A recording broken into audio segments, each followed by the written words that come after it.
Chapter 10, we only did verse 1 of chapter 10 the last time we were in our Daniel studies. So let's go back and review just a little bit. This chapter takes place in the 3rd year of King Cyrus. From chapter 1, verse 21, we see that Daniel is no longer in service to the king, but he's still in Babylon.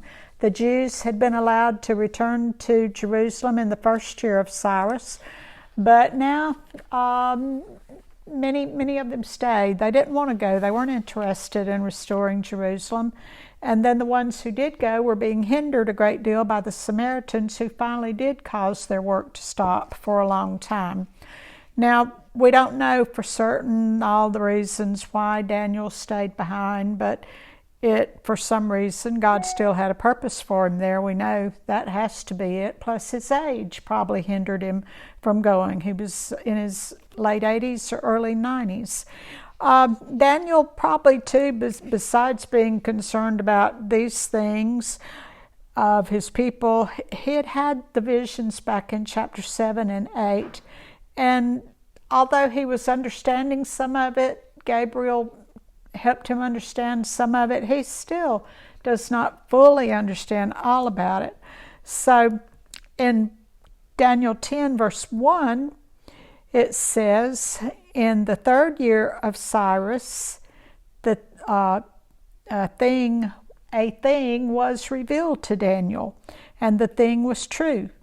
And he understood the thing and had understanding of the vision. So it seems he finally prayed through. Have you ever heard of praying through? Well, he prayed and he fasted for 3 full weeks. He sought the Lord. He sought to know the answer, and the answer came.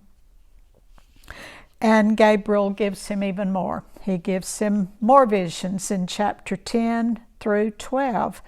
All of these visions just come one right after another. And these were still future when they were given to Daniel.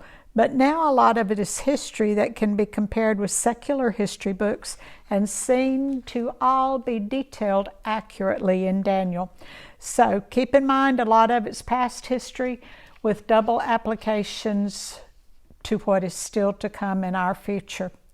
So also chapter 10 continues explaining the vision Daniel had in chapter 8, since it was not all understood at that time. The chronological order of Daniel is chapter 7, chapter 8, then chapter 5 and chapter 6 would come after that. I don't know why God wrote his book like he did, unless it was just for us to study harder and put the pieces together. 7:1 starts out in the 1st year of Belshazzar. 8:1 starts out in the 3rd year, but then chapter 5 goes back to the end of his reign when he made the great feast, and he was conquered that night by the Persians. We know the Persians conquering Babylon put an end to that feast, so by that we know the chronological order was 7, 8, and then 5. The 1st year of Belshazzar, chapter 7, Daniel had a night vision of the 4 beasts that would arise, which would be 4 world kings and kingdoms. Babylon was in power at that time, so what he dreamed of was begin with Persia, then Greece, then Rome, and then a 4th beast arising from the revised Roman Empire. Remember from our former studies that Rome was never conquered. It just kind of fizzled out from within.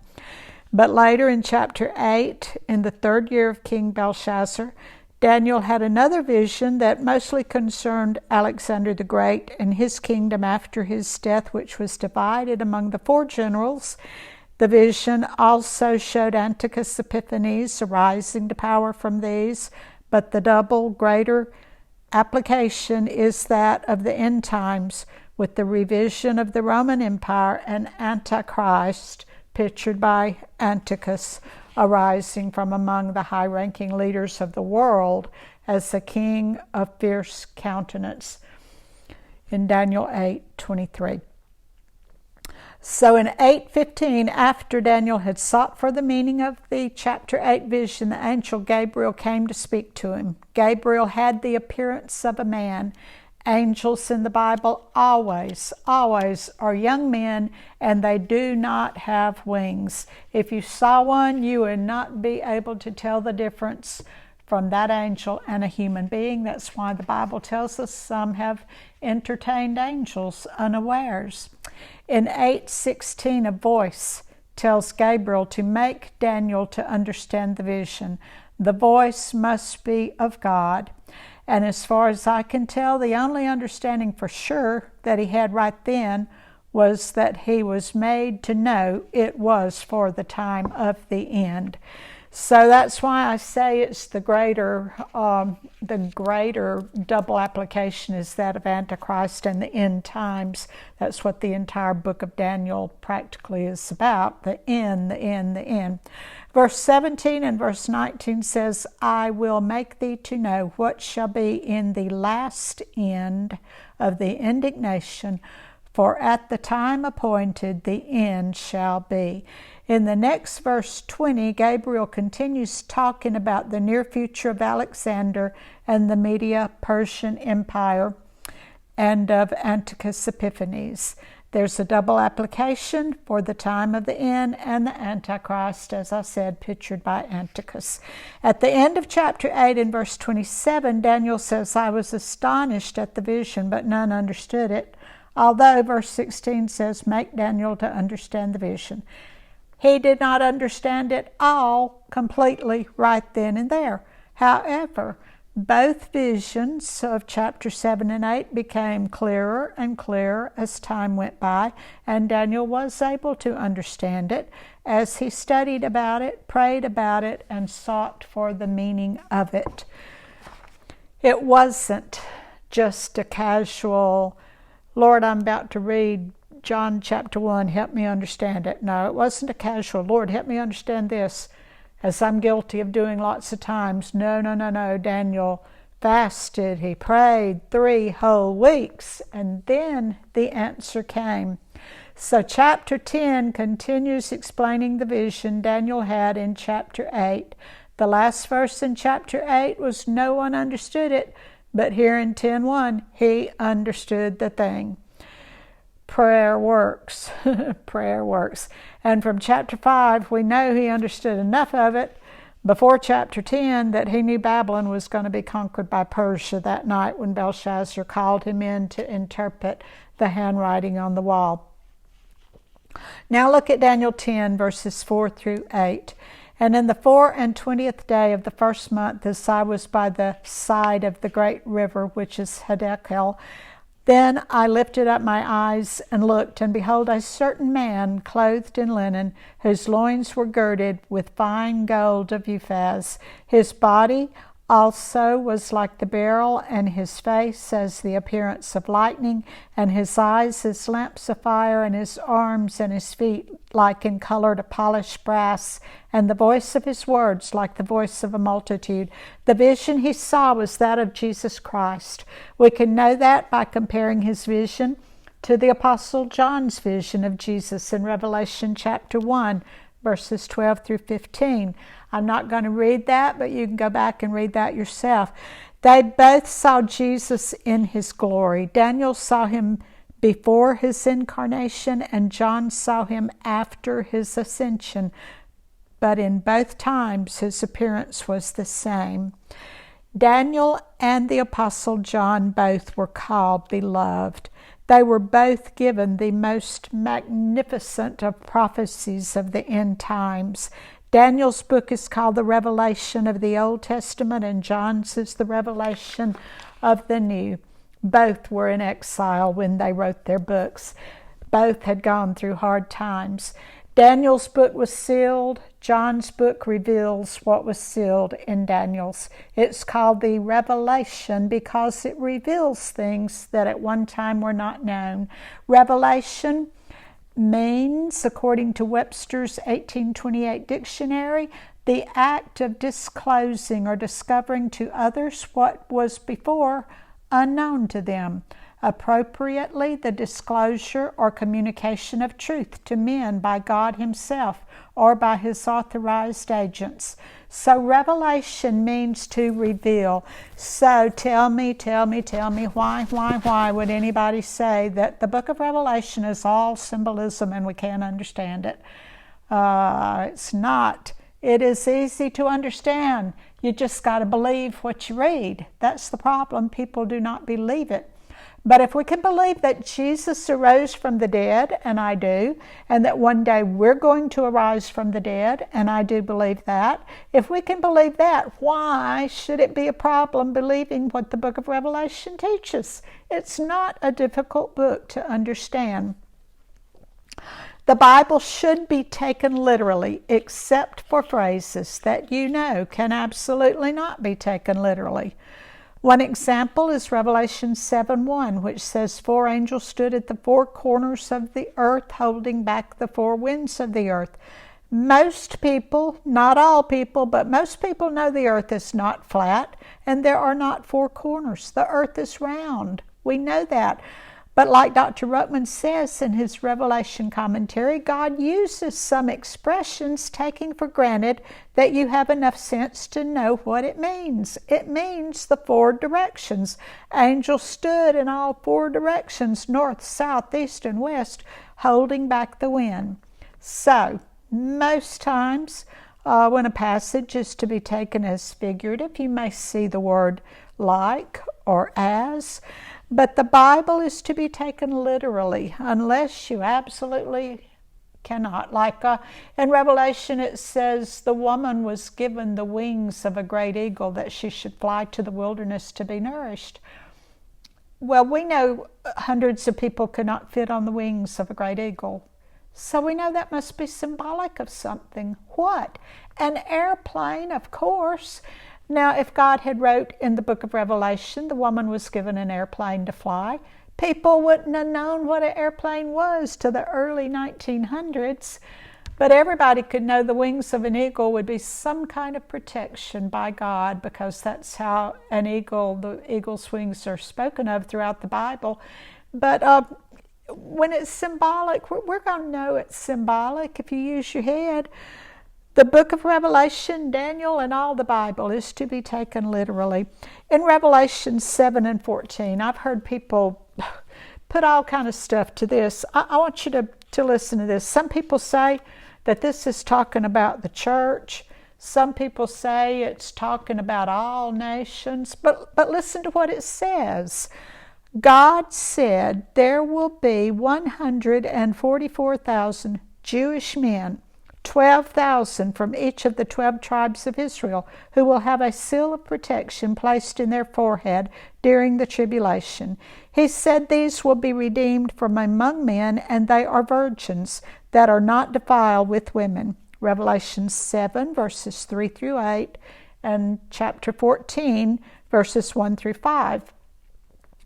What this means is that there will be 144,000 Jewish men, 12,000 from each of the 12 tribes of Israel, who will have a seal of protection placed in his forehead during the tribulation. These will be redeemed from men. They will be virgins who will not be defiled with women. There! Wasn't that easy to understand? The people that say, oh, no, this is going to be the church because it says they were virgins. Well, the Bible says it describes the church as a virgin, one chaste virgin, not virgins. And let's see, the people who say this would be all people from all nations, no. It tells you who it's going to be. Jewish men who are virgins who have not been defiled with women. Jewish men. They're Jews. They're not from all nations. Easy to understand. Why do they want to change it up? If you change one thing as easy to understand as that, up from God's word, what else you going to change? My goodness gracious, that's crazy. Daniel 10, verses 7 through 9. And I, Daniel, alone saw the vision, for the men that were with me saw not the vision, but a great quaking fell upon them, so that they fled to hide themselves. Therefore I was left alone and saw this great vision, and there remained no strength in me, for my comeliness was turned in me into corruption, and I retained no strength. Yet heard I the voice of his words, and when I heard the voice of his words, then I was in deep sleep on my face, and my face toward the ground.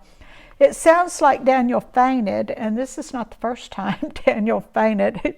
It's a wonder his bones aren't broken. Maybe that's what kept him from going back home with the others, walking. He might have had a limp from all the falling he did from seeing the angels and the visions. And I'm just joking, of course, but it does sound like Daniel fainted. He was in a deep sleep on his face, with his face toward the ground. And John did the same thing in Revelation 1. When I saw him, I fell at his feet as dead. So people today talk about having all these visions of angels, but they don't have these experiences. I just don't much believe a lot of people today that said they saw and talked to an angel. Daniel 10, 10 through 11, and behold, a hand touched me, which set me upon my knees and upon the palms of my hands. And he said unto me, O Daniel, a man greatly beloved, understand the words that I speak unto thee, and stand upright, for unto thee am I now sent. And when he had spoken this word unto me, I stood trembling. So compare these verses with what happened in chapter 8. Makes me believe this certain man in chapter 5 was the Lord of glory, Jesus Christ. But then here in verse 10, Gabriel also appears in this chapter. So I come to that conclusion because in chapter 8, Daniel saw the appearance of a man. He didn't describe his appearance, but he heard his voice, and the voice called on the angel Gabriel to come interpret Daniel's vision there in chapter 8. Daniel fainted that time too, and Gabriel touches him and sets him upright, as he does in chapter 10.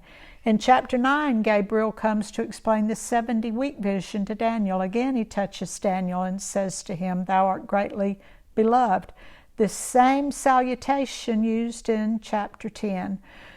Some think Jesus was the only one here with Daniel in chapter 10, but I think it was Jesus and the angel because of the other two times that something similar happened. In those times it was Jesus and an angel.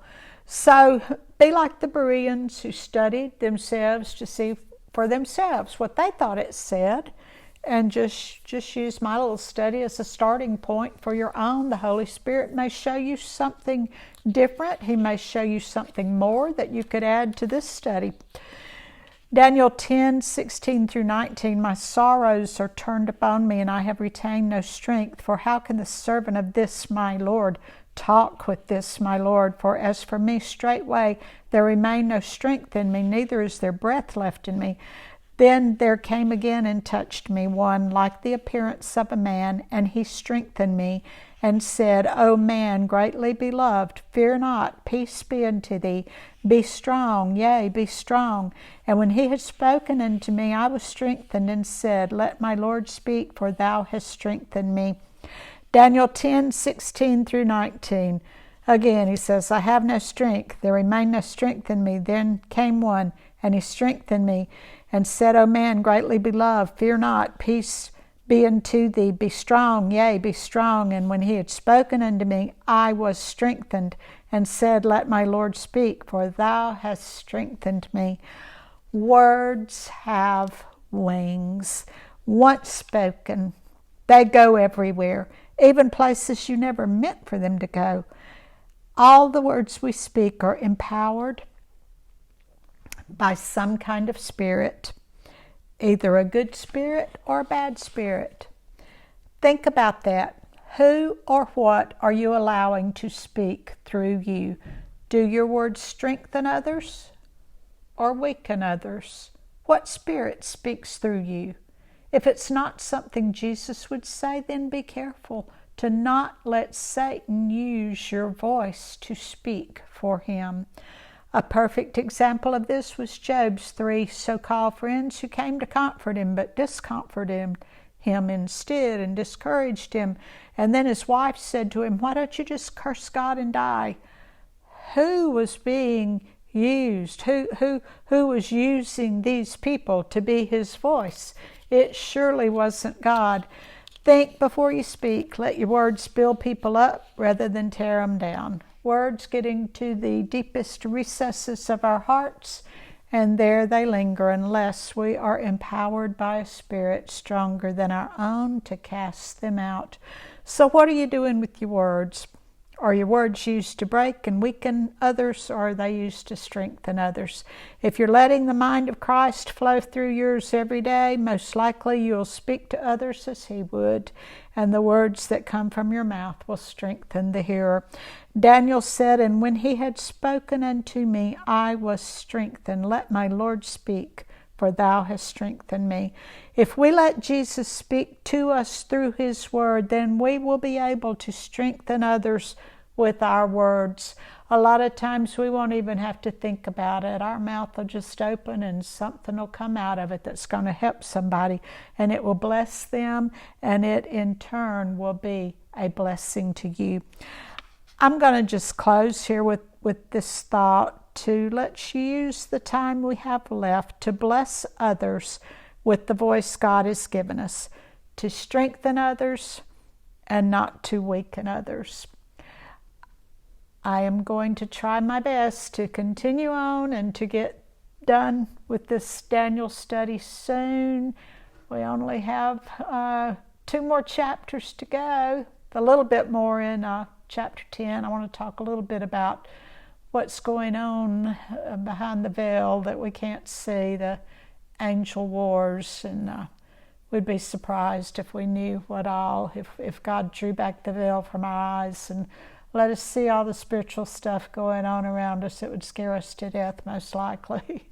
So use your words to strengthen others, to build others up, and you'll be building yourself up as you do that. God bless you.